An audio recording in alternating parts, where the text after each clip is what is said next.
Adapun judul khutbah kita pada kesempatan yang berbahagia ini, 3 sifat mulia Nabi Muhammad sallallahu alaihi wasallam. Kaum muslimin rahimakumullah, di dalam surah At-Taubah ayat 128 Allah Subhanahu wa taala berfirman, laqad ja'akum rasulun min anfusikum, sungguh telah kami utus seorang rasul dari golonganmu sendiri, dari bangsamu sendiri. Azizun alaihi ma'anittum, dia merasakan apa yang dirasakan oleh umatnya.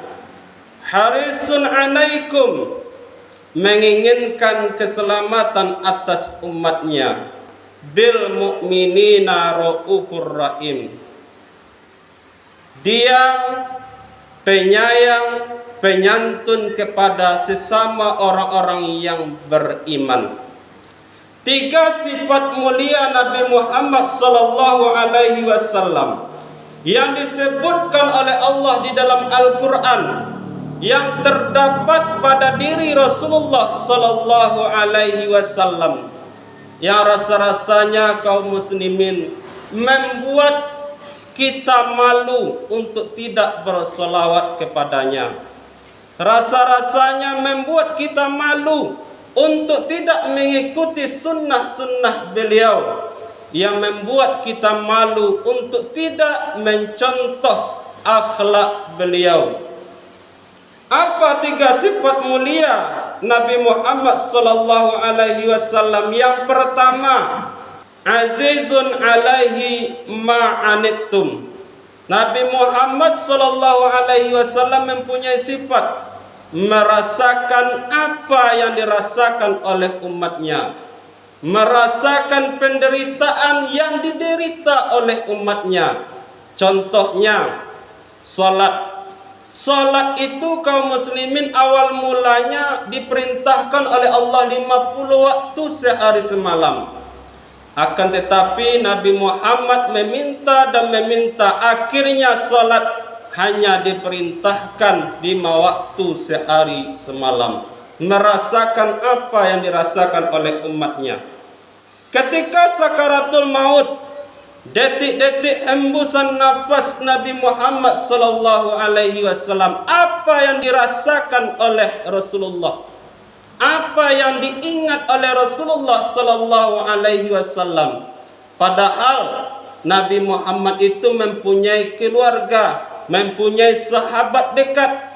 Akan tetapi yang diingat oleh Rasulullah ketika sakaratul mautnya, ummati, ummati, umatku, umatku. Sehingga Rasulullah bertanya kepada malaikat Israel, wahai malaikat Israel, apakah seperti ini yang dirasakan oleh umatku nanti ketika sakaratul maut?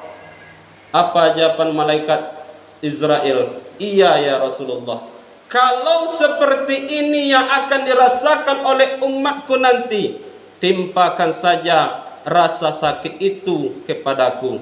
Merasakan apa yang dirasakan oleh umatnya. Suatu ketika Rasulullah berbincang dengan sahabatnya, kemudian Rasulullah berkata, mereka nanti akan meminum telaga Al-Kautsar. Kemudian para sahabat bertanya, ya Rasulullah, siapa mereka yang akan meminum telaga Al-Kautsar? Kemudian Rasulullah menjawab, ikhwani, ikhwani, saudaraku, saudaraku. Kemudian sahabat bertanya lagi, ya Rasulullah, apakah kami ini termasuk saudara-saudaramu? Kemudian Rasulullah menjawab lagi, bal antum ashabi, kalian seluruhnya adalah sahabat-sahabatku. Lantas siapakah yang menjadi saudara-saudaramu wahai Rasulullah, yang akan menikmati, yang akan meminum telaga Al-Kautsarmu? Kemudian Rasulullah menjawab, yang akan menjadi saudara-saudaraku nanti adalah orang yang hidup di akhir zaman, Dia tidak pernah melihat aku, tidak pernah melihat aku berdakwah, tidak pernah ikut berperang bersamaku. Akan tetapi dia beriman, dia mengikuti sunnah-sunnahku. Itulah saudara-saudaraku. Luar biasa akhlak Rasulullah sallallahu alaihi wasallam. Yang kedua, Rasulullah memiliki sifat harisun alaikum, menginginkan keselamatan atas umatnya, agar umatnya selamat dari dunia sampai akhirat. Rasulullah tinggalkan pegangan hidup untuk kita.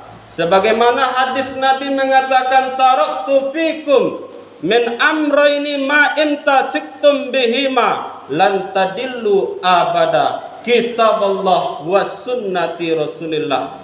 Aku tinggalkan dua perkara, kata Rasulullah. Apabila umat manusia berpegang kepada dua perkara ini, tidak akan tersesat untuk selama-lamanya, yaitu Al-Quran dan Sunnah Rasulullah Sallallahu Alaihi Wasallam. Manakala kita ingin selamat dunia dan akhirat, berpeganglah kita kepada Al-Quran dan Sunnah-Sunnah yang diajarkan oleh Rasulullah Sallallahu Alaihi Wasallam. Yang terakhir, Rasulullah memiliki sifat yaitu bil mu'minina raufur rahim. Dia penyayang, penyantun kepada sesama orang-orang yang beriman. Suatu ketika Rasulullah pernah dicaci, pernah disakiti, pernah dizalimi, sehingga seluruh malaikat marah.